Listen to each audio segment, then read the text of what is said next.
My name is Dakota Pike, and you're listening to the Better Ideas Podcast.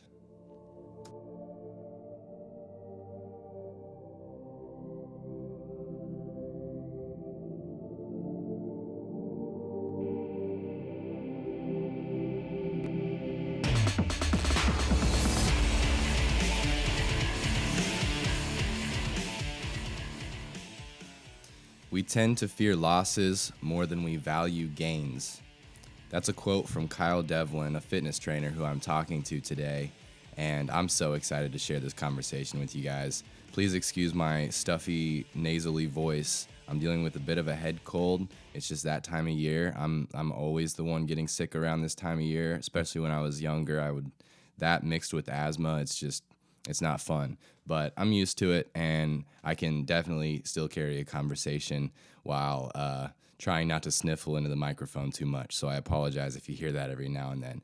But today's conversation was such a blast, and it was so motivating and inspiring and insightful for me, in combination with a lot of the reading and exercising and things that I've been doing.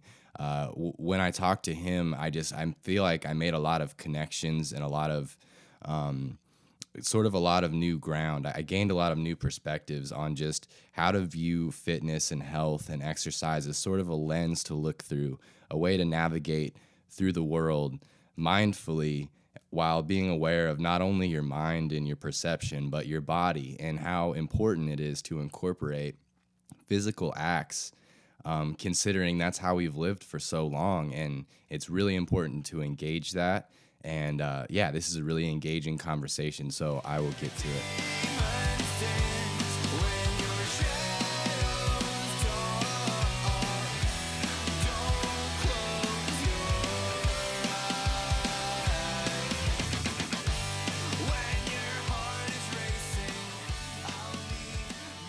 Interfaces. Yeah. Cool. Well, I'll get started then. What's your podcast called? The Better Ideas Podcast. That's right. I like that. Yeah. And how old are you? 23. Dude, you're young. Holy shit, you're young. Yeah. Okay, cool. How did we like, I know Facebook, but That's basically it. Okay. I think. Yeah. you just see me posting things? Yeah. Okay. I don't know even who added who, but I don't know about if you've ever done this, but I went through this phase when I was in my band where I would just add like anybody with an instrument in their profile picture, Yeah. like just for networking, just trying to build that Totally. fan base. Absolutely. So yeah, somewhere along the lines we became friends on Facebook, and I just saw your post, and that's it just kind of seemed like the right timing because I'm getting back into working out and stuff like that. Yeah. And you're like a guy who kind of comes from the same scene as me. Like I'm sure we would find some mutual friends. Oh, totally. And yeah. people in bands and stuff like that. Sure. But, and I've been considering trying to have some sort of like fitness or nutritionist or some type of a person in that field on the podcast. But, I didn't want to just sit and talk about like the logistics, like the I don't know. You just seem Bicep like you're curls. You seem like you're you're really into the mental aspect of it. Like you're always trying to inspire people and motivate people, and like I really like your statuses. I share them every now and then and stuff. So yeah, I'm just like, I appreciate that, man. Yeah, I just thought it'd be cool. I thought you'd be a cool guy to have a conversation with about just motivation and like kind of the mental aspect of it. Yeah. And so one of the things I want to know is like how that became your life. Like when did you realize that like health and nutrition, like, and just make all of those connections like that it all works together? And when did it start making sense for you, I guess, to Sure. make that part of your lifestyle? Yeah, that's a rad question. That's like the answer I give when I first sit down with a new client. Mm-hmm. This kind of background story, just because I know a lot of people are kind of experiencing similar things. Mm-hmm. You know, mental health is kind of at the forefront right now. I know that's a big issue for a lot of people, and Yeah. we're always, I think, as a society, especially now, we're trying to determine, how we help people who may struggle with elements of mental health and just generalized anxiety to, maybe mental health disorders that might be a little bit more severe. I think I experienced something that is pretty common and becoming a lot less taboo these days, which is I started experiencing panic attacks. Like you were just talking about how you were experiencing panic attacks, and I 100% relate to that. And I'm totally empathetic to anybody that has experienced that before. It was about 12 years ago, 2006. I was dating a girl, and we were basically in the middle of a long distance relationship. I was in my early 20s, and she was in her second year of college. She went to school in St. Louis. So she wasn't too far, but it was far enough to where it made it long distance. And I remember one night she was back in Kansas City, and we were hanging out, and I had a really simple, quick thought that I think, in hindsight was completely harmless, but it really freaked me out. Kind of similar to what you were talking about earlier. Yeah. I think stress manifests in really weird and unusual ways. Yeah. And sometimes you can think of something, and then that sort of spirals and becomes sort of this negative thought loop. And it was a pretty harmless thought, but I was thinking, we had been together at that point for almost 2 years, and I was thinking to myself, do I want to spend the rest of my life with this girl? Like, do I really love this girl? And we were hanging out at the time, and I think that's, for whatever reason, we were watching TV, and I can't remember what we were watching, but I think maybe just this thought appeared in my mind, and it really scared me, because I was thinking, oh no, I'm going to have to break up with this girl. I'm going to break her heart, and that's going to be terrible for her. She's going to be heartbroken. And I just really don't want to hurt her feelings. I don't want to hurt her. And I think I was just scared. So, And so this led to a panic attack? Yeah, so I had the thought, and then immediately started panicking just out of nowhere. And I think, I was so young that I didn't understand that, we have thoughts like these all the time, and sometimes they become these negative thought patterns and these negative thought cycles that we kind of get trapped in. And sometimes they just kind of come and go, So I didn't have the understanding to know at that point that I didn't necessarily have to even listen to the thought, and it was a totally normal thought. If you're in a relationship with somebody, I think you're always sort of, making decisions and confirming whether or not you want to be with that person. And sometimes you get really, really stressed out, and maybe you don't want to be in a relationship at all, but deep down that you love this person. I think, in hindsight, I just didn't realize that I didn't need to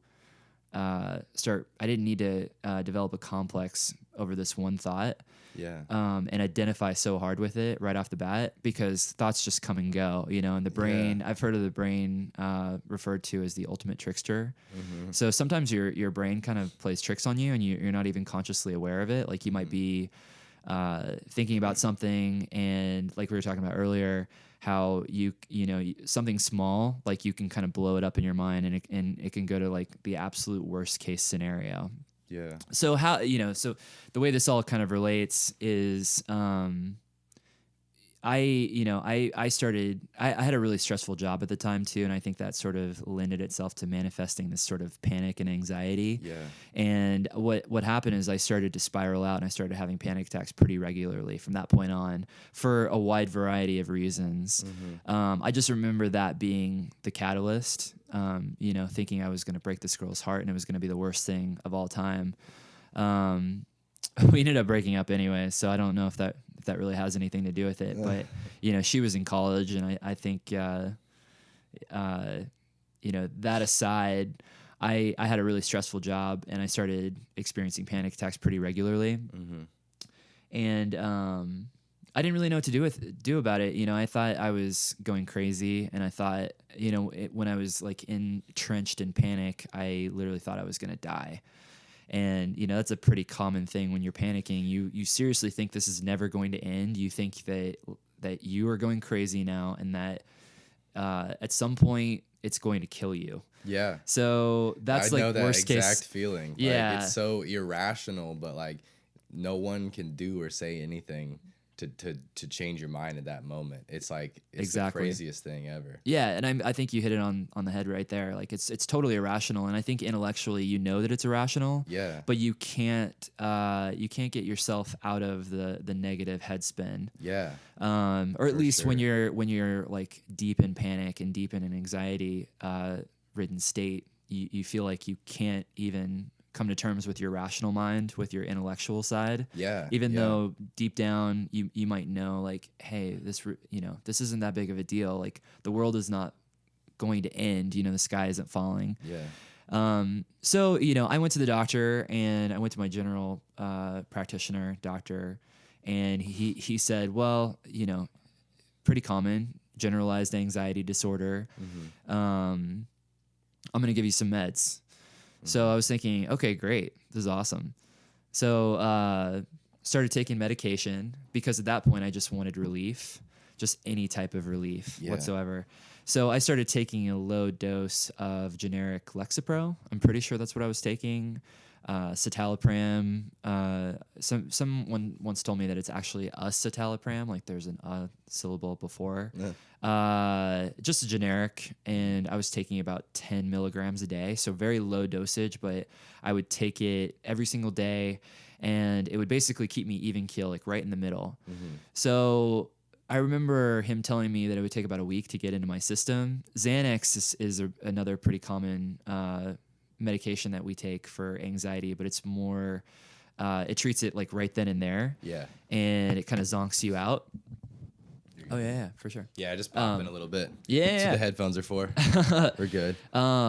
So I didn't have any Xanax. I just took this stuff that made me just even keel. So it never really, like, I would never experience really high highs, but I wouldn't panic anymore either. Yeah. And every once in a while I would experience a little bit of anxiety, but it would never go into that tailspin of pure anxiety and dread. You think the medication did help? Yeah, sure? I think it did its job for sure.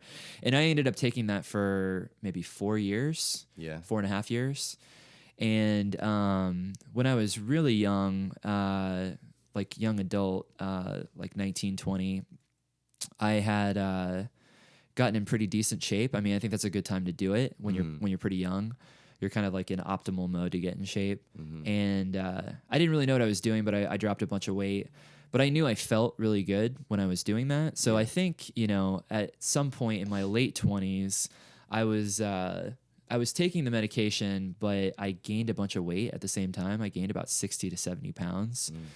And so it was kind of I was even keel, but I was also I was kind of like free floating through life. Like, I didn't really have any direction, and I didn't really have any, I guess you could, for lack of a better word, like a passion or a calling of any type. Yeah. I was also playing in bands, and we were doing various things, but just to make a living, I was like working at a fast food joint, and I worked at Jimmy John's for a little while, and I wasn't really happy. So I was taking these meds, and I wasn't panicking, but I wasn't really like pursuing anything at the same time. And I just felt complacent and sort of apathetic. And so I knew that I wanted to get back into exercising because of how it made me feel in my late teens, early 20s. So I got back into working out, and at first it didn't really take. I did what most people do, is I got kind of stuck in the cardio comfort zone, where I would walk into the gym, and instead of doing any type of lifting, I would just go straight to the treadmill, hit quick start, and start walking. So I did this for months, and I would go in for a couple days in a row. I'd be gung ho, and then I would miss a day, and I would just really beat myself up, and I'd basically think that I was hopeless and that there was no way I was going to get in shape again. And a couple weeks would go by, and I wouldn't make it back to the gym, and I'd beat myself up and I'd get really discouraged, and then I'd start over. And I was always really intimidated to go like use the machines and use any of the free weights and participate in any type of strength training, because I just didn't really know what I was doing. And like you said, I didn't want to get hurt. And I just didn't want to look stupid in front of a bunch of people either. Yeah, you know? I think that a lot of people have that gym anxiety for sure, especially starting out. Oh, yeah. It's daunting. You walk in and there's all this crazy equipment and you're like, what the hell do I do in here? Especially if there's like some just giant ripped dude like benching. There's nothing staring you down. Like, what are you doing here? Like, why are you here? Yeah, everyone I think has that nightmare. Yeah. Like, when they go to the gym. I mean, I was terrified, you know, and that was the thing. I walked in, you know, out of shape, didn't know what I was doing, felt like I was in the way. And it's like you said, I think a ton of people feel that way. And, you know, so long story short, I was living with one of my buddies at the time, and he was starting to lose weight. He was doing P90X, and he was just getting jacked, and he was getting in awesome shape, and he looked good, and he lost all this weight. And I asked him, you know, like, can you show me what you did? Can you just tell me exactly what you did, and I'll follow exactly what you do? And so he, you know, we would do P90X and stuff at the house, but then he eventually joined a local gym that was by where we were living at the time. And he said, you need to get out of Gold's, like get out of that gym and come visit me at the locally owned place, because it's smaller. It's a lot more relaxed. There's not a ton of people that work out there during the day. Just do whatever you need to do to cancel your membership and then come with me over there. So that's exactly what I did. I just totally followed his lead. We were doing P90X at home periodically. And then I went and joined this local gym. And that's when I met a couple trainers when I was there. And so it was a situation where they were expanding, the local gym was expanding, and I was still working at Jimmy John's, and I wasn't very happy. And, you know, I was sort of thinking like, wow, this is it for me. Like, I'm kind of a loser. And like I just had no prospects for the future whatsoever. I was just totally floating through life. And they said that they were opening a new location, and I asked if they needed anybody to help work there. And because I just really liked going in there, you know, it was a totally it was a approachable vibe, and there was a lot of really, you know, all walks of life were working out. You had like senior citizens, but you also had people who were, you know, in various stages of their fitness journey. So I didn't feel like an outcast. I didn't feel like I didn't belong. I didn't feel like I was in the way. And they said, yeah, we're looking for a front desk attendant. And I mean, they all but gave me the job at that point. So that's awesome. Yeah. So I started, before I got back into shape and back into fitness, I was working at a gym. And it was a lot of fun. You know, it was a good atmosphere, but I got to know some of the trainers there. And before I knew it, I would basically come in before my shift and work out with the trainers. So I would come in an hour and a half before, and I would work out with the trainers while they worked out. So they, you know, they were just very kind, and they were basically just teaching me how to lift without charging me for it. So I learned how to appropriately lift, you know, how to gauge my intensity level, how to, you know, develop a training regimen that actually makes sense, where you're working the entire body. You're not favoring muscle groups. You're not just working your upper body. You're not just working your lower body. You're not just working your front side or your back side. You're covering all your bases. And after about a month of working out with them, I noticed my body was changing. So after, you know, at this point, I had been working out for maybe 6 months of doing just cardio, like steady state cardio equipment. So I do the elliptical machine, a bike, or the treadmill, and nothing happened. You know, I'd get discouraged after not going back to the gym after a couple days, and I'd quit, and I would just basically say it was hopeless. And so yeah, finally I started lifting, and that's immediately like when I noticed my body was responding to it. And you know, within maybe 6 months of lifting, my body had completely transformed. I lost like 30 or 40 pounds, and I decided to stop taking my medication. So How did that go? it was great. I mean, it was one of those situations where I just said, okay, I'm going to try this because I feel great. I'm in a much better position in my life. I'm at a job that I like. I'm surrounded by positive people. I'm in a good, healthy atmosphere. I'm not panicking. You know, my job isn't crazy stressful. I'm going to go ahead and try to just stop taking my medication that I was taking. And I was taking a really low dose. Yeah. So, of course, you know, you want to make sure you consult your doctor about all that stuff too. And I did speak with my doctor about that. And, so I stopped taking it and I haven't taken it since. So what I found was that the physical activity, it was what I needed to really curb a lot of my generalized anxiety and worry. You know, I think you're always going to worry, but it's finding good, healthy coping mechanisms. Yeah. And exercising was just that for me, and lifting.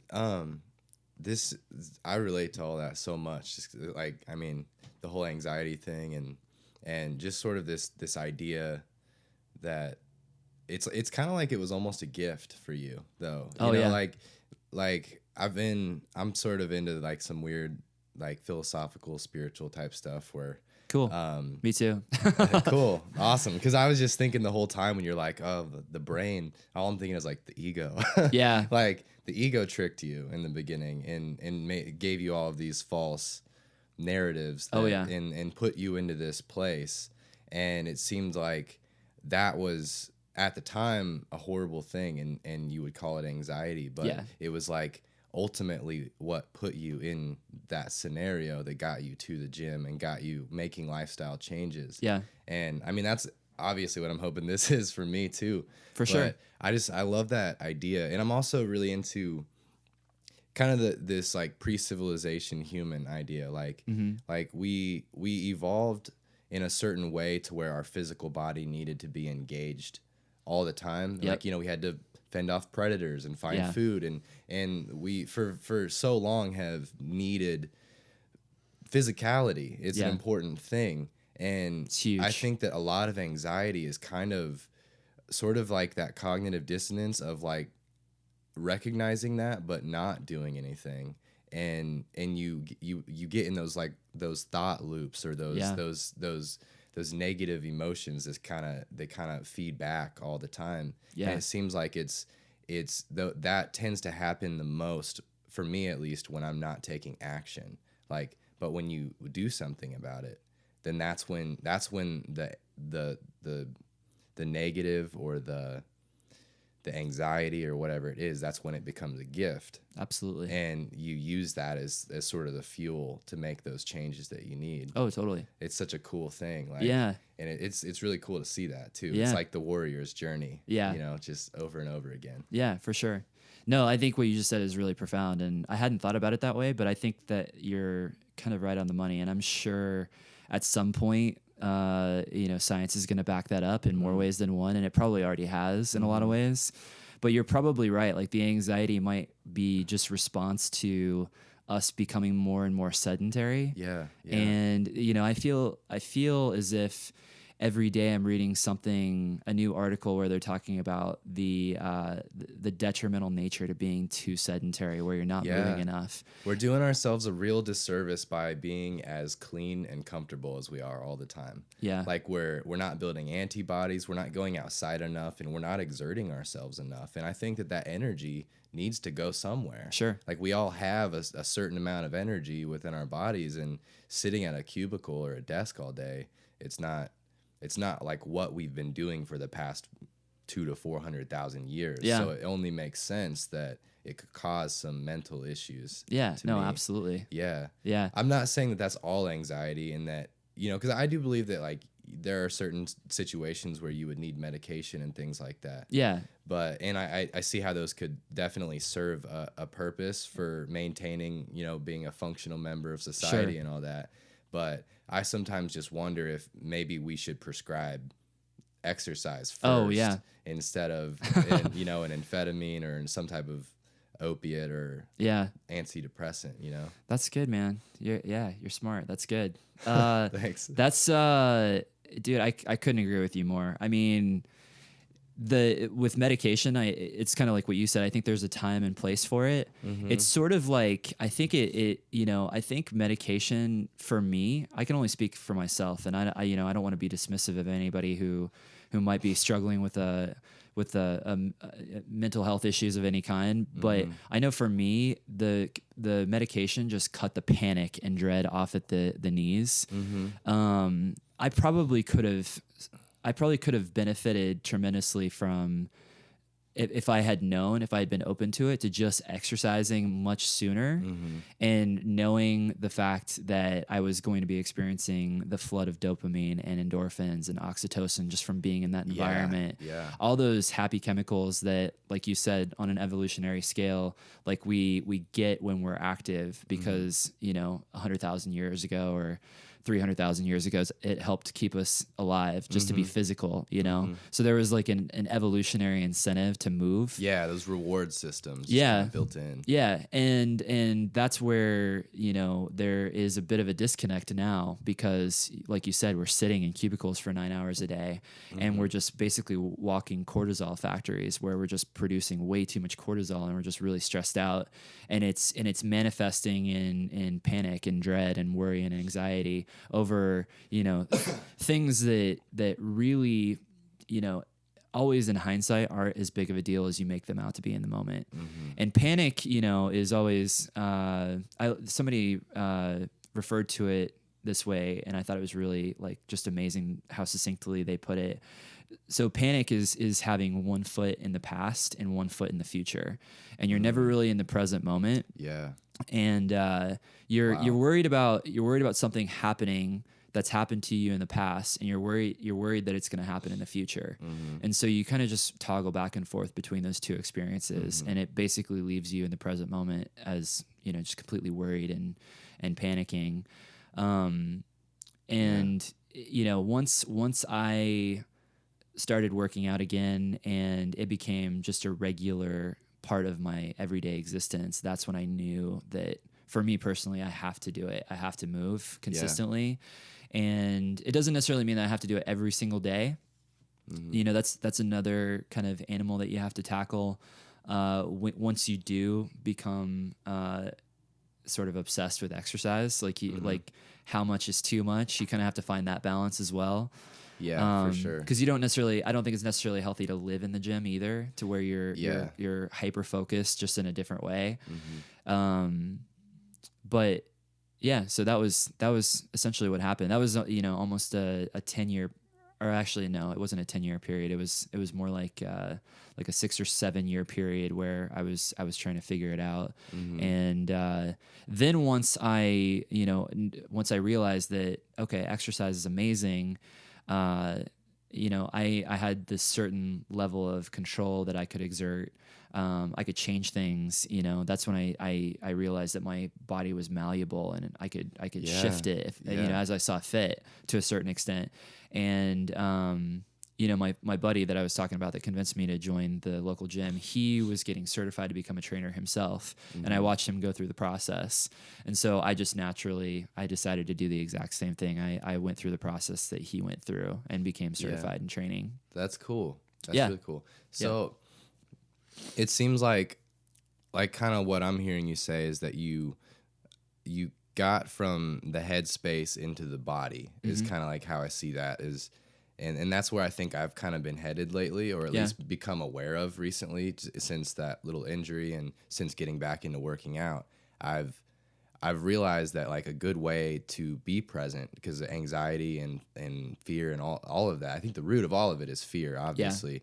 But fear is sort of just not being present. Because anytime that you're not present, you're thinking about the past or the future, and those aren't real. They don't exist. Right. And the only thing that is real is now. The present moment. Yeah. Have you read Eckhart Tolle? No, I haven't. Oh wow, you'd really dig the Power of Now.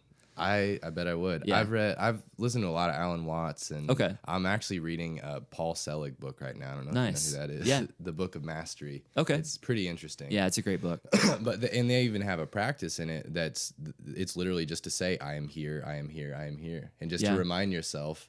And I like the kind of religious phrasing, like repeating it 3 times. It's kind of just ancient. I dig the tradition there. It's ritualistic. Yeah, I like rituals. I'm a big fan. But it seems like that's a really valuable lesson that we don't often get, because we live in these environments where, like you were talking about dopamine and some of the chemicals that we get from these natural reward systems that are built in.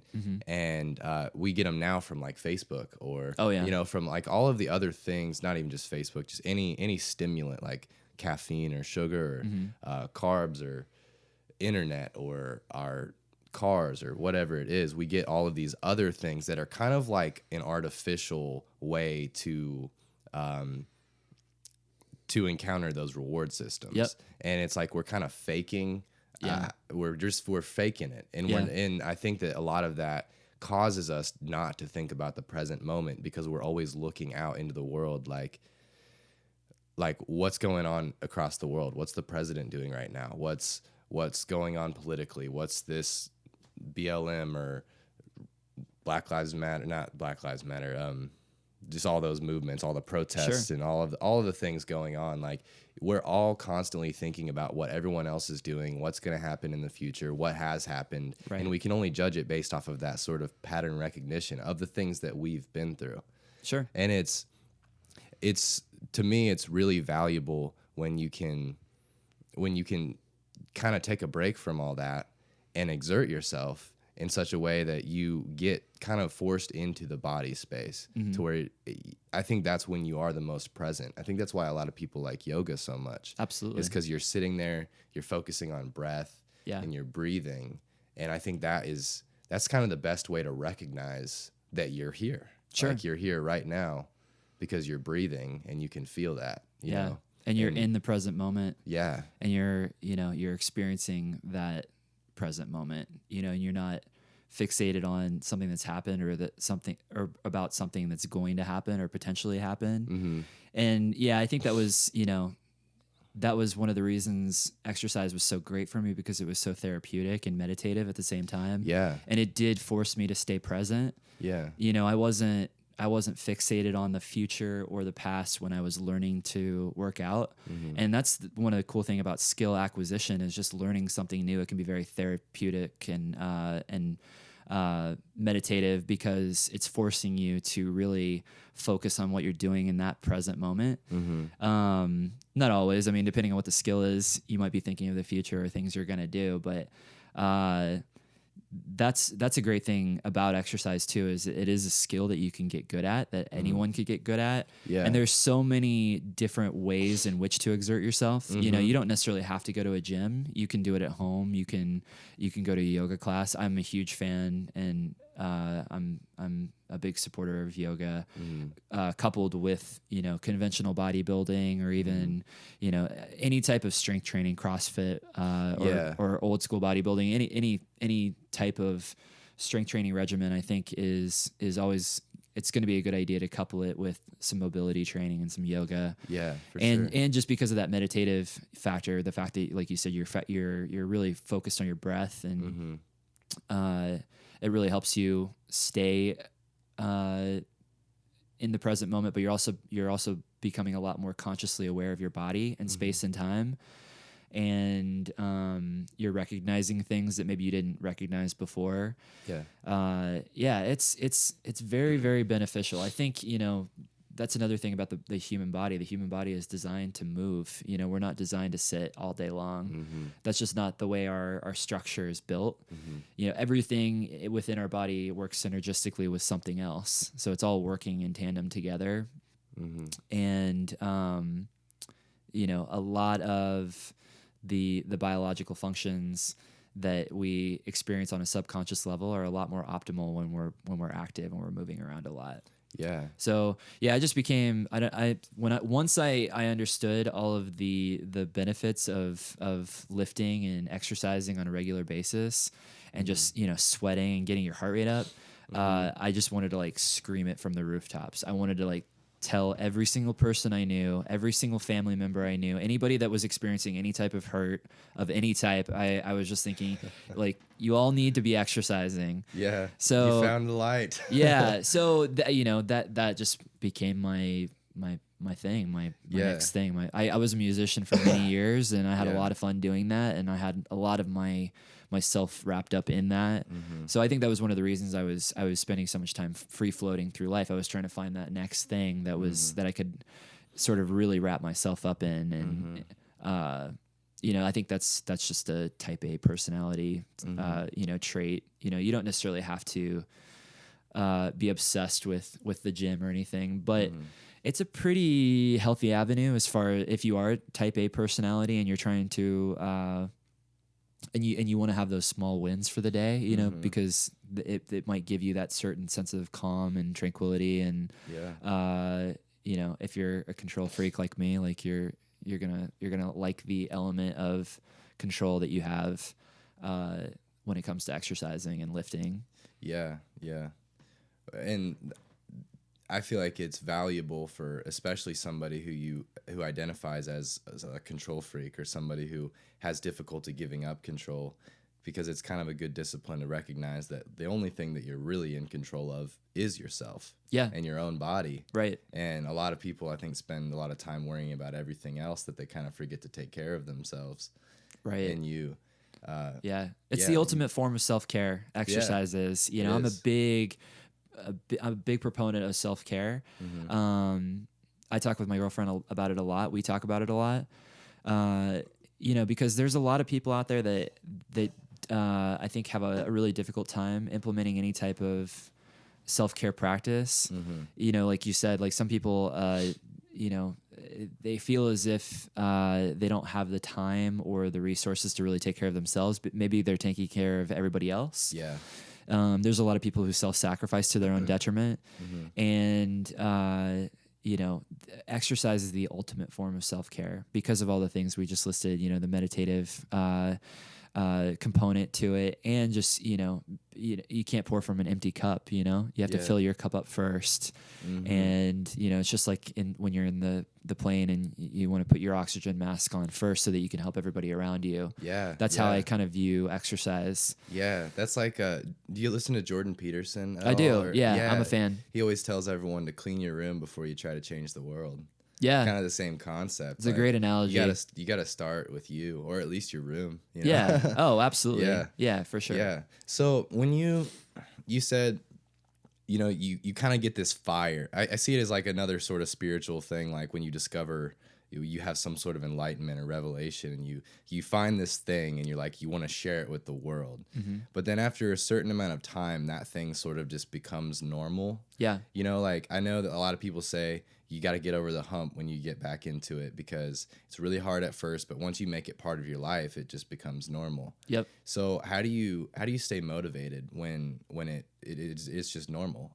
Anything can feel mundane to a certain extent. So how do you maintain the amount of motivation that you post on Facebook?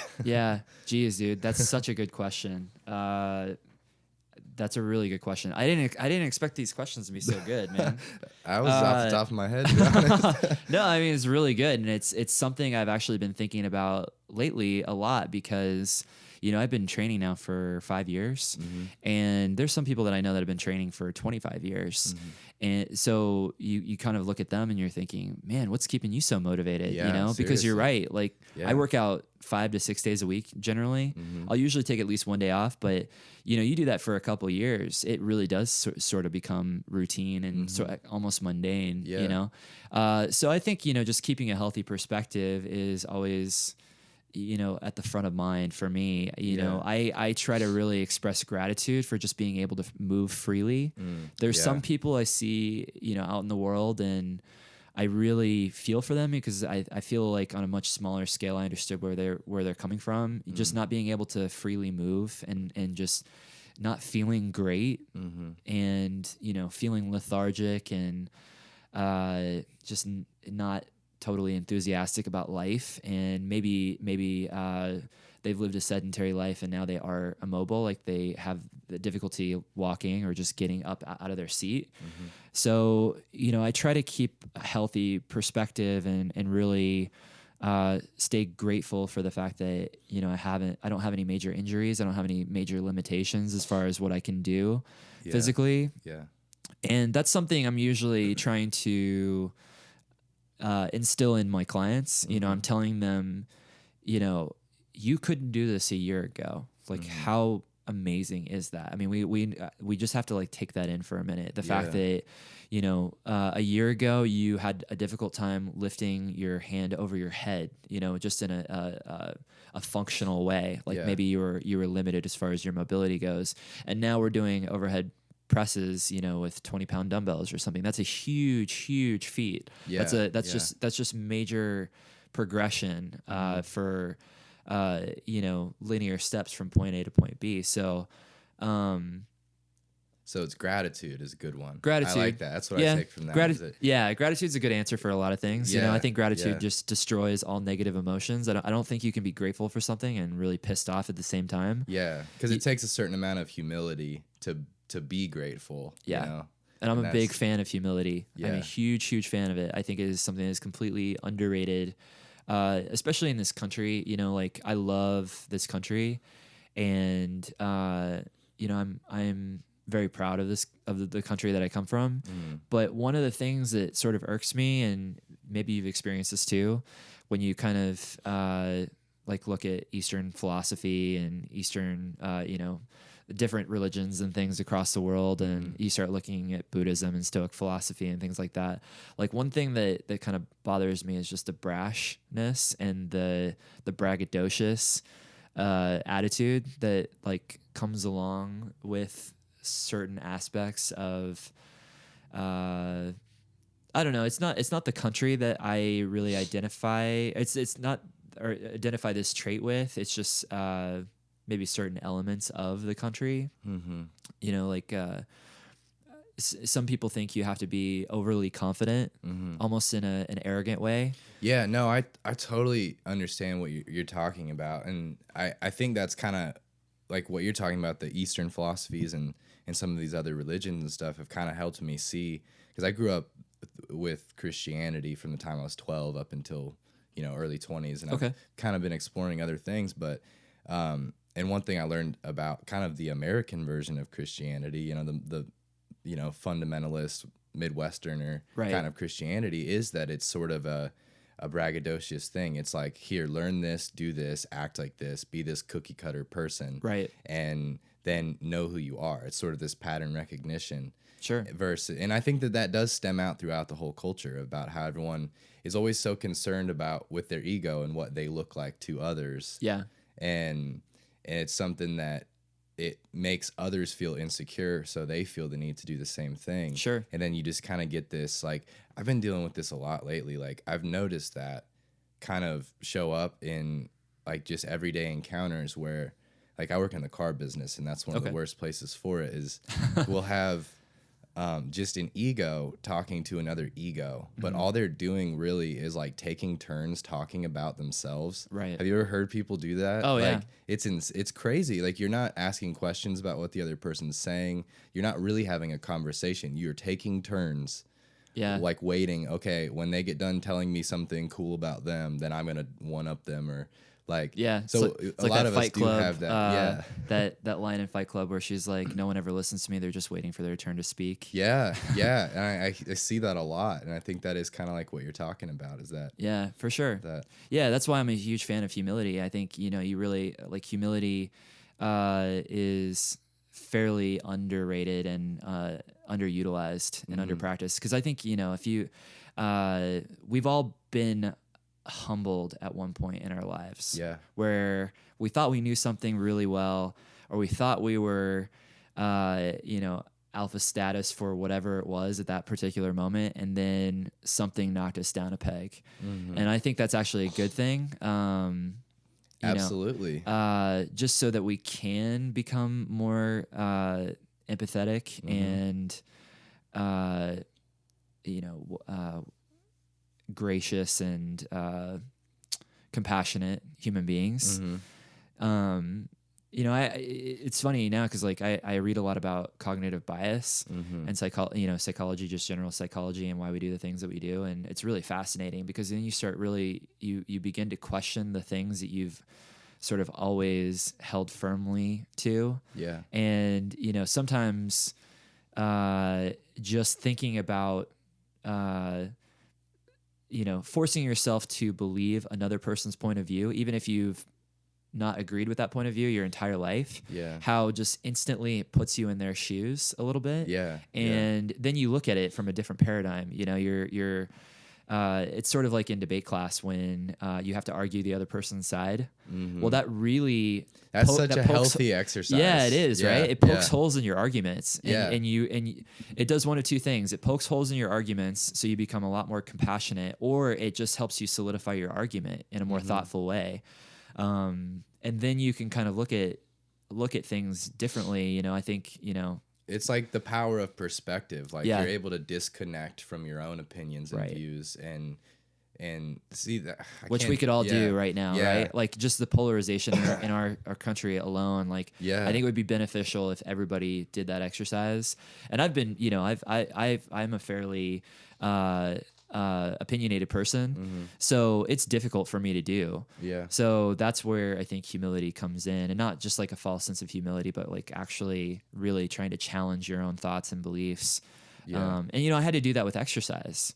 So that was one of the things that I had to really do. And I think a lot of people, when they first start exercising, they have to challenge a lot of those core beliefs that I think we've been told a lot about exercising, that, you have to starve yourself in order to look pretty. I was going to say nutrition is kind of the same way. It's very correlated to that. Yeah, absolutely. Or, I work with a lot of women. I work with mainly women, and I really enjoy training women because it's just empowering for them. I feel like a lot of women are being told essentially, whether it's literally being told or just societally being told through advertisements and magazines and, TV shows and things, that if they lift, they're going to be masculine, or if they lift, they're going to look a certain way, or that they're going to get big and bulky, or that they need to be small and, they can't lift heavy weights and they can't do things that men can. And it's nonsense. It's like, I'm really happy that like culturally, I think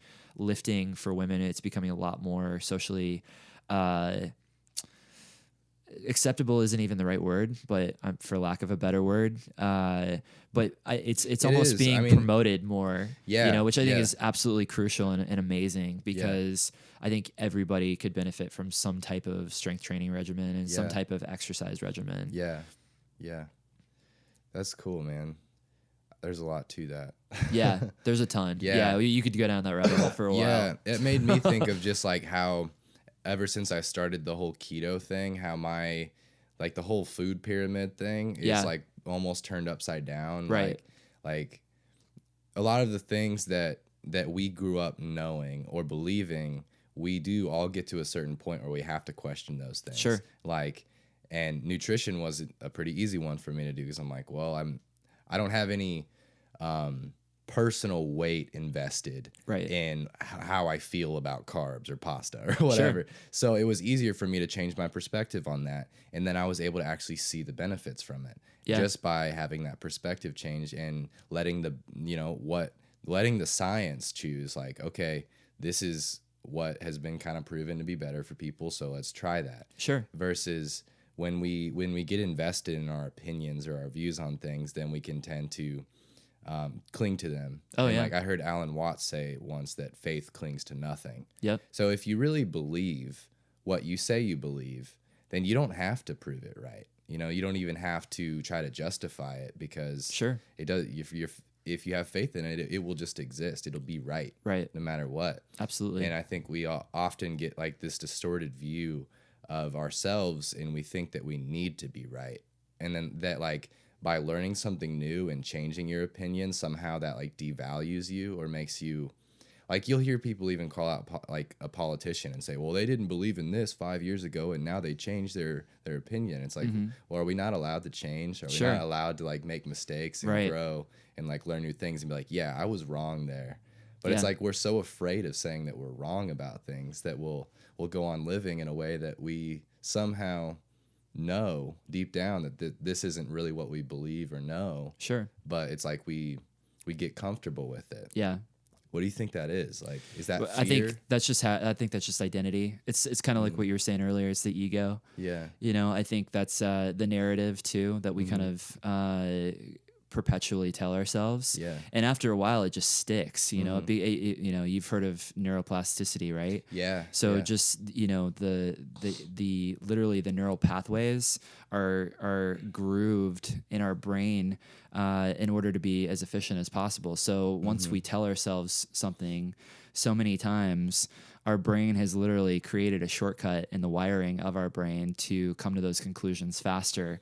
And you hold on to those thoughts and beliefs that much stronger just by reinforcing them over and over and over again. So to break that stuff is really difficult. You know, that's why a lot of you know, a lot of the time when I'm working with new people, we have to sort of really explore negative thoughts that they have about themselves and negative belief patterns or negative thought patterns and negative beliefs that they have about themselves because they may have spent, you know, they might be in their mid 50s or mid 60s and they may have spent decades telling themselves they'll never lose the weight. Yeah. You know, that's become its own neural pathway. Yeah. That's become its own neural network, internal network in your brain that, you know, it's very easy for you to tell yourself that particular narrative. Yeah.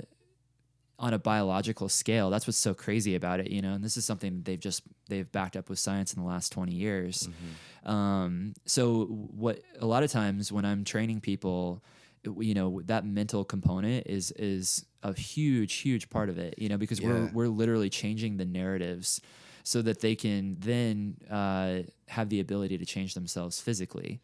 Yeah. So sometimes it literally starts like with the mind. It's back to your airplane analogy. Like you're giving them their own mask. Yep. So that they can take care of themselves instead of trying to just tell themselves that there's no use. Yeah. You know, there's no use in trying. Exactly. And that's one of the reasons I post things on Facebook 5 to 6 times a week. Yeah. You know? Yeah. That's me doing what I think I can to hopefully help somebody who may have been in a similar position that I was in, you know, 10 years ago, to hopefully just maybe spark that paradigm shift to where they you know, you type something and maybe that changes how they think about something that they've, you know, that they've maybe fashioned as far as a belief goes. Yeah. So you're kind of like helping them rewire their own brain into.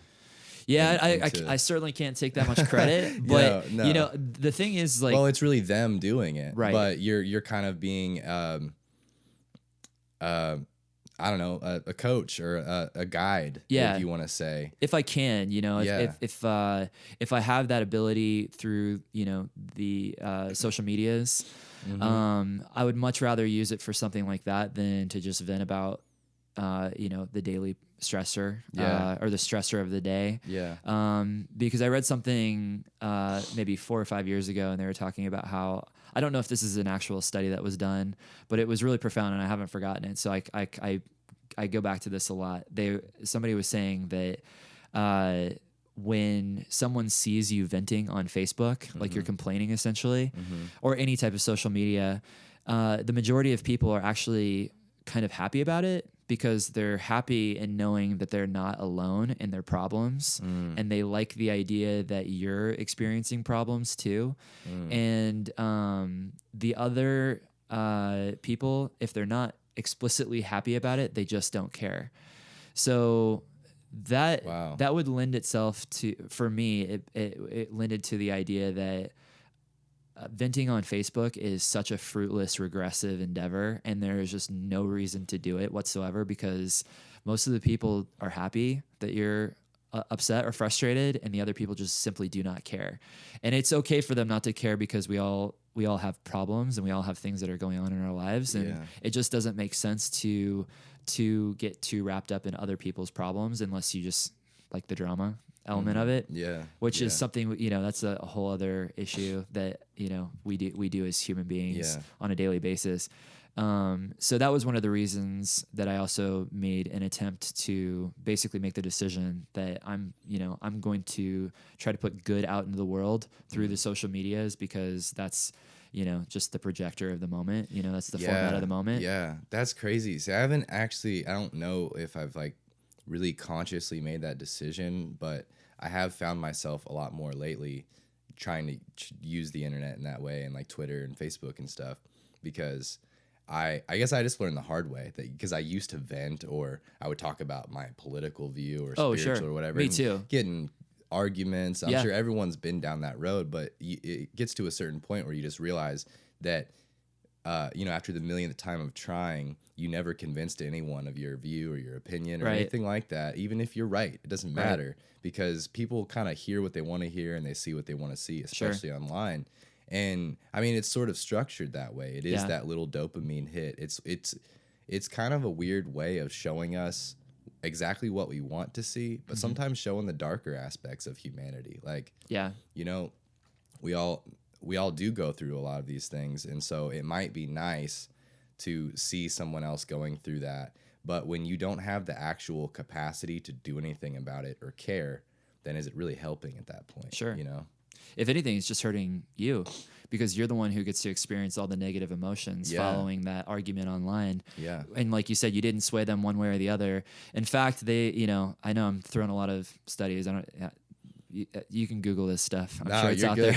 maybe we'll have to make show notes for this. but maybe maybe this is just something I read randomly on the internet. Yeah. So don't quote me, but there's I think an element to you just solidify their views, even if you are right. Like, even if you've come up with the most thoughtful argument, even if you've come up with the most thoughtful argument about why this person should believe what you believe, you've only further solidified what they believe because of the nature of arguing online.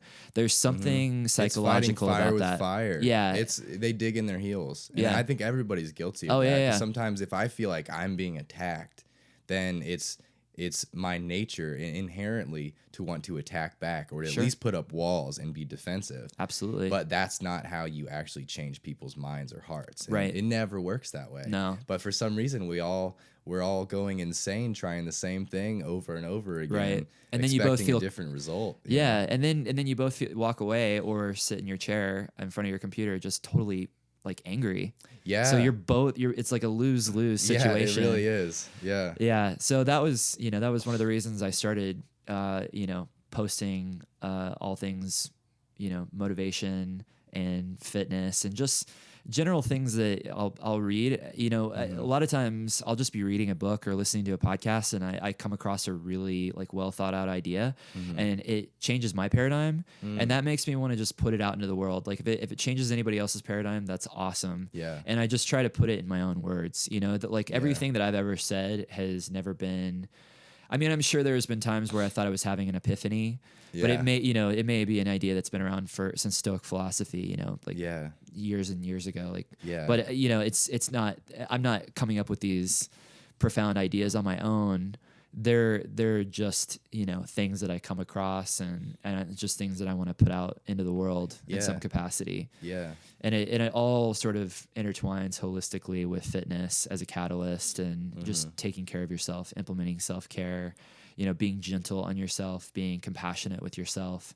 Because like you said, like you once you do all those things for yourself, then you're able to hopefully, express and do all those things for other people. Yeah. And put that out into the world. Yeah, for sure. I like that. I feel like, oh man, I forgot what I was going to say. I was going somewhere with that. Truth.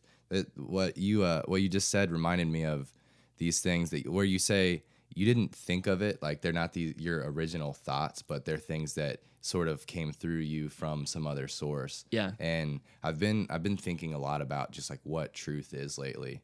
And I think that when you get those intuitions or those insights from people that ring true to you, I feel like those are truths that have kind of been around forever. Like Sure. it's when something's true, it's always true and it's always been true. Yeah. And it's like when we share those things, it feels purposeful. Like, Sure. and that's why, like, that's part of the reason that I like asked you to come on the podcast and stuff, is because Yeah, thanks, by the way. I just like, I was like, what this guy's saying is true, you know? Like, Well, thanks, man. I appreciate it's it. objectively true, I think.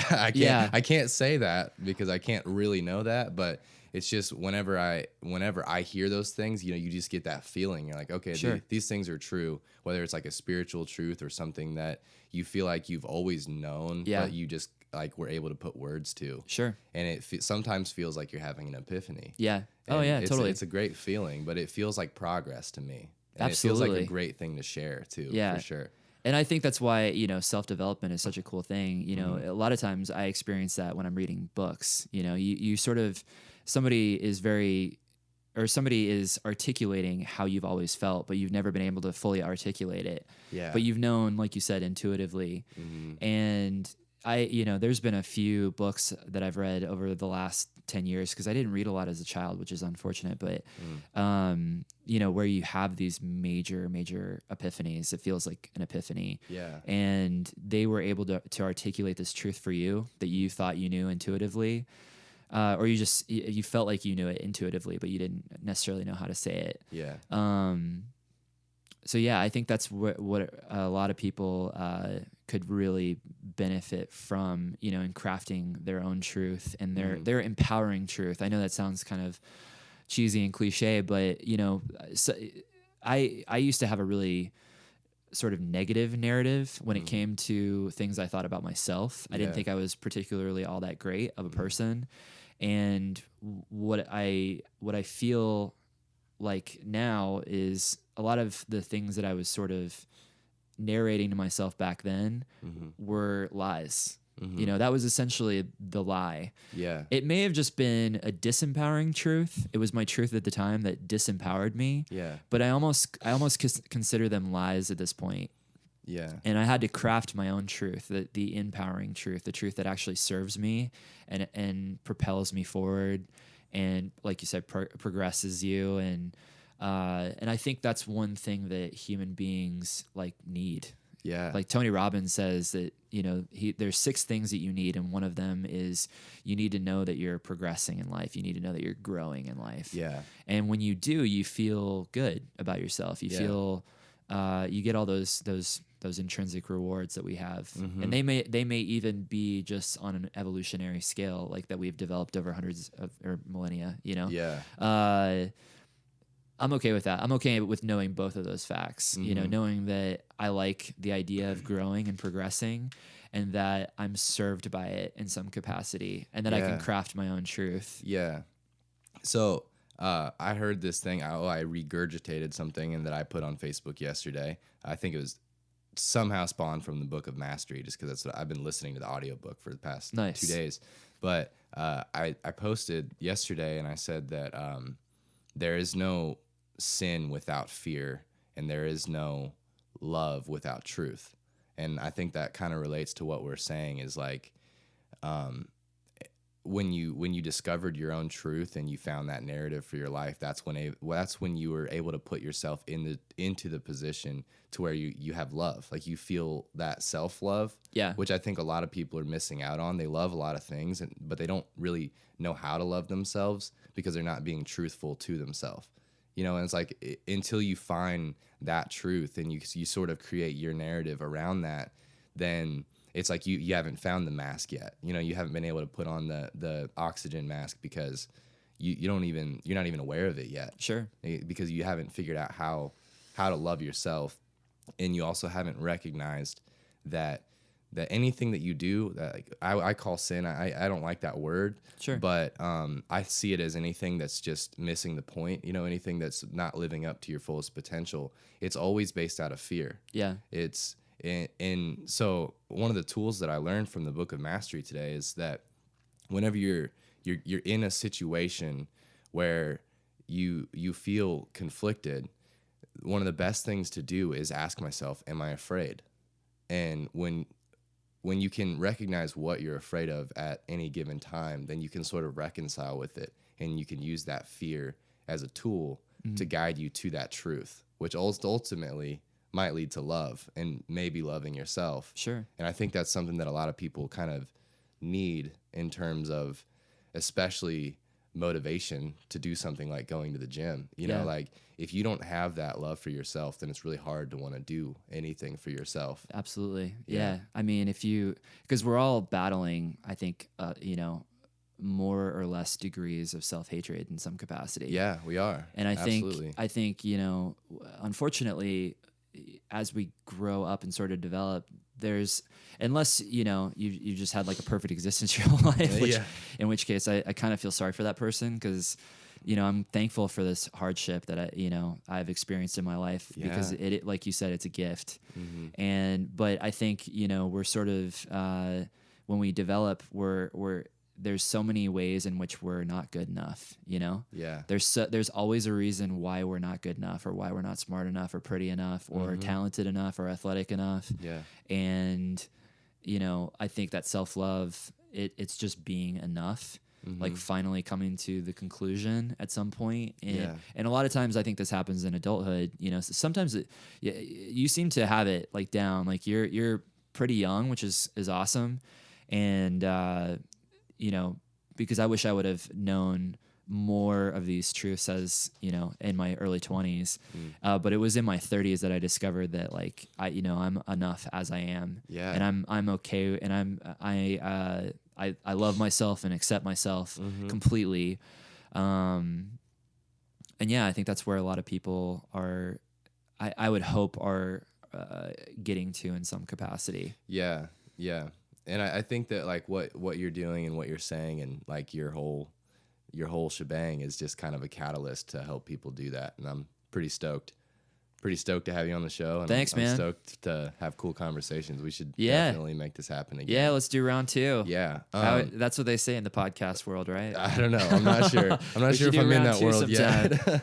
But this is fun, dude. Before we get out of here, first of all, where can people find you? What do you got like going on? And what would you recommend for people to do right now to start this type of process? That's a great question, and thanks for having me on the podcast. Yeah, no problem, man. I'm honored, and I can't wait to listen to more of your episodes, because I think I'd really actually dig your podcast. I feel bad I haven't checked it out before. This is a good first experience for somebody. Okay, being no, I appreciate it, and I'd say the first thing I would. Man, I would have so many recommendations for people, but I think the first thing I would just have them do is just move around a little bit, experience movement, and just go for a walk outside on a day where the weather conditions are to your liking. I mean, some people enjoy it when it's kind of outcast like it is today and a little chilly. You can throw on, a couple hoodies and some people really like, they want to feel the sun, they want to feel the wind. And so like a good summer day where it's not too hot, you can go for a walk and just be mindful of your steps and, focus on your breath. It can be meditative, or you can just enjoy the scenery, and just I would say just be grateful for the mere fact that you can move in some capacity. Your body is capable of tremendous things, and we tend to take that for granted a lot of times. So if you have that ability, if you don't have that ability, just moving in any capacity under your perfect circumstances, I would just say start doing that, and start doing that often. And then the second thing I would recommend for anybody who wants to continue moving in some capacity is just explore ways of being physically active, and don't be afraid to hire a coach, invest in a coach. I think it's one of the best things you could do for yourself is making an investment in that capacity. Whether it be a personal trainer, or, maybe you could go like go to a boxing class or a CrossFit class, or just a Zumba class where you just want to learn how to, be physical and dance and have fun, and just whatever your physical fancy is. I think everybody should just find what that is. Absolutely. Even going for a hike. I mean, we're in the Midwest, but if you live in like Colorado or something, or, just a hike in the Midwest is always fun too. There's a lot of different places to do that. As far as like finding me on the internet, my Facebook is kyle.a.devlin. And then I have a website. It's kyledevlinfitness.com, and all of my contact information's on there. My email is kyledevlinfitness@gmail.com. If anybody has any questions, feel free to reach out and email me. Cool. I do online training too, so that's a lot of fun, and I can work with people in different states. And awesome. so yeah. And Strike Back, your band. Yeah, you I'm in an '80s cover band as well. And we just play bars around Kansas City and Kansas, and we're playing at Overland Park. I think on the 20th of this month at Brewtop. Cool, man. So yeah. Awesome. Well, thanks again for doing this, man. Yeah, thanks for having me. And